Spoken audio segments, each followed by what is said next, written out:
Hello friends, നമുക്കിന്നൊരു അടിപൊളി മത്തി പൊരിച്ചതായാലോ. മത്തി പൊരിക്കാൻ നിങ്ങൾക്ക് എല്ലാവർക്കും അറിയാമെന്ന് എനിക്കറിയാം, കാരണം മത്തി നമ്മുടെ ഒരു പൊതുവികാരമാണല്ലോ.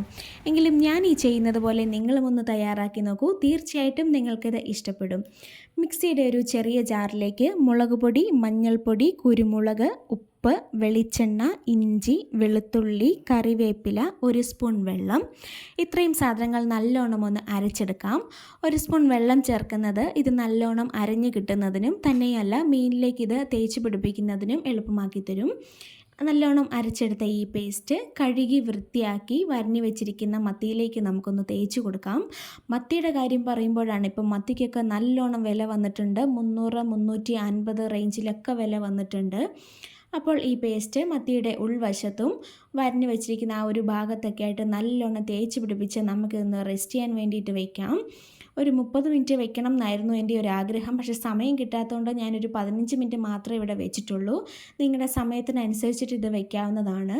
നമ്മൾ റെസ്റ്റ് ചെയ്യാൻ വയ്ക്കുന്ന സമയത്തിനനുസരിച്ചിട്ട് നല്ലോണം ടേസ്റ്റ് ഈ ഒരു മത്തി ഫ്രൈക്ക് കിട്ടുന്നതായിരിക്കും. ശേഷം നമുക്കൊരു പാനിലേക്ക് വെളിച്ചെണ്ണ ചേർത്ത് കൊടുക്കാം. വെളിച്ചെണ്ണ തന്നെ ചേർത്ത് കൊടുക്കാനായി ശ്രദ്ധിക്കുക, എങ്കിൽ നല്ലൊരു ടേസ്റ്റ് കൂടി ഇതിന് കിട്ടുന്നതാണ്. നല്ലോണം ചൂടായ വെളിച്ചെണ്ണയിലേക്ക് ഒരു ടേസ്റ്റിനും കൂടാതെ ഒരു ഭംഗിക്കും വേണ്ടിയിട്ട് 2 തണ്ട് കറിവേപ്പില കൂടി ഞാനിവിടെ ചേർത്ത് കൊടുക്കുന്നുണ്ട്. അതിനുശേഷം നമുക്ക് മത്തി ഓരോന്നായി ചേർത്ത് കൊടുത്ത് വേവിച്ചെടുക്കാം. ഒരു സൈഡ് അത്യാവശ്യം ഫ്രൈ ആയതിനു ശേഷം മറിച്ചിട്ട് അപ്പുറം സൈഡ് കൂടി നമുക്കൊന്ന് ഫ്രൈ ആക്കി എടുക്കാവുന്നതാണ്. ചിലർക്കിത് വല്ലാണ്ട് അങ്ങോട്ട് ഫ്രൈ ആയി പോകുന്നത് ഇഷ്ടമല്ല, പക്ഷേ എനിക്ക് നല്ലോണം ഫ്രൈ ആയി കിട്ടുന്നതാണ് ഇഷ്ടം. അങ്ങനെ തിരിച്ചും മറിച്ചു വിട്ട് നല്ലോണം ഫ്രൈ ആക്കി എടുത്തിട്ടുണ്ട്.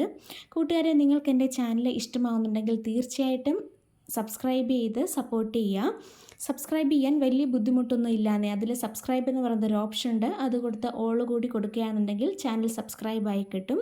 അപ്പോൾ ഫിഷ് ഫ്രൈ ഇവിടെ റെഡി ആയിട്ടുണ്ട്. ടാറ്റാ.